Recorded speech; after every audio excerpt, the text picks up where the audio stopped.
रात का अंधेरा चारों ओर छाया हुआ था। घना जंगल ठंडी हवा में सरसराने लगा और दूर से हिंगुरों की आवाज वातावरण को और भयावह बना रही थी। रोहन, नेहा, राहुल और समीर, 4 दोस्त एक पुरानी वीरान हवेली की ओर बढ़ रहे थे। तुम्हें यकीन है कि यही वो हवेली है? नेहा ने डरते हुए पूछा। हाँ, यही है। कई सालों से ये वीरान पड़ी है। कहते हैं यहाँ आत्माएं भटकती है। समीर ने धीमी आवाज में जवाब दिया। हवेली गांव के बाहर सुनसान इलाके में स्थित थी। उसके चारों ओर सूखे और मुड़े-तुड़े पेड़ खड़े थे, जिनकी टहनियां अंधेरे में कंकाल जैसी लग रही थीं। हवेली का दरवाजा बहुत पुराना और टूटा-फूटा था। उसकी जर्जर लकड़ियों पर जंग लगे काले लोहे के कील कूके थे। डरा रहा था, मानो किसी से बुरा रहा हो। भाग दो, हवेली के अंदर। जैसे ही उन्होंने एक अजीब सी ठंडी हवा बाहर आई। ऐसा लगा मानो हवेली के अंदर से किसी ने अपनी ठंडी सांस उन पर फेंकी हो। चारों ने एक दूसरे को देखा और धीरे धीरे अंदर कदम रखा। अंदर की दीवारों पर मकड़ियों के जाले लटके थे और फर्श पर धुंध की मोटी परत जमी थी। हर चीज जर्जर और खौफनाक लग रही थी। तभी राहुल की नजर एक पुरानी तस्वीर पर पड़ी। यह देखो, यह हवेली के मालिक की तस्वीर लगती है। अचानक तस्वीर में मौजूद औरत की आंखें लाल हो गईं और हल्की हंसी की आवाज आई।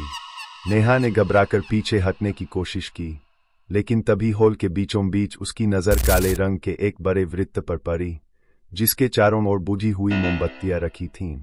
बाउथरी गाथमा का प्रकोआ। नेहा को महसूस हुआ कि कोई उसके कंधे पर हाथ रख रहा है। उसने तेजी से पलटकर देखा, पर वहां कोई नहीं था। उसकी चीख निकलते निकलते रह गई। तभी हवेली के कोने में खड़ी एक परछाई धीरे धीरे आकार लेने लगी। एक औरत खड़ी थी, लंबे खुले बाल, सफेद साड़ी और लाल आंखें। उसके चेहरे पर एक अजीब सी हंसी थी। तुम यहाँ नहीं आ सकते। अचानक दीवारों पर खून से ये शब्द उभर आए। बाव फॉर गवनाक रहस्य। रोहन को बास पड़ी एक प्री डायरी में भी। उसने उसे उठाया और पढ़ने लगा। डायरी में लिखा था कि हवेली के मालिक ने अपनी पत्नी और बेटी की बेरहमी से हत्या कर दी थी और तभी से उनकी आत्मा यहाँ भटक रही थी। जैसे ही रोहन ने आखिरी पन्ना पलटा, खिड़कियां जोर से खुल गईं। एक तेज हवा चली और कमरे का माहौल और डरावना हो गया। नेहा दूर से चीख पड़ी, क्योंकि किसी अदृश्य शक्ति ने उसे जकड़ लिया था। भाग 5, मौत का खेल। तभी फर्श से एक काला साया उभरने लगा। वह हवेली के मालिक की आत्मा थी। उसका चेहरा विकृत था और आंखों में खून टपकने जैसा लाल रंग था। औरत की आत्मा अचानक उग्र हो गई। उसकी आंखें आग की तरह जल उठीं। वह हवेली के मालिक की आत्मा की ओर बढ़ी और गुस्से से चिल्लाई। एक भयानक टकराव के बाद आदमी की आत्मा जलकर राख बन गई और हवेली के फर्श में समा गई। चारों दोस्त कांपते हुए यह सब देख रहे थे। भाग 6, मुतियात्रा। आखिरकार चारों दोस्त धीरे धीरे हवेली से बाहर निकले। बाहर की ठंडी हवा ने उन्हें थोड़ा सहज किया। जैसे ही वे हवेली से बाहर निकले, दरवाजे अपने आप जोर से बंद हो गए। धुन हवा में उड़ गई और एक सन्नाटा छा गया। तभी हवा में एक धीमी हंसी की आवाज गूंज उठी।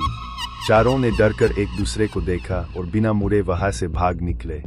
हवेली अंधेरे में फिर से खामोश खड़ी थी, लेकिन क्या वह सच में खामोश थी या कोई और आत्मा अभी भी किसी नए शिकार का इंतजार कर रही थी?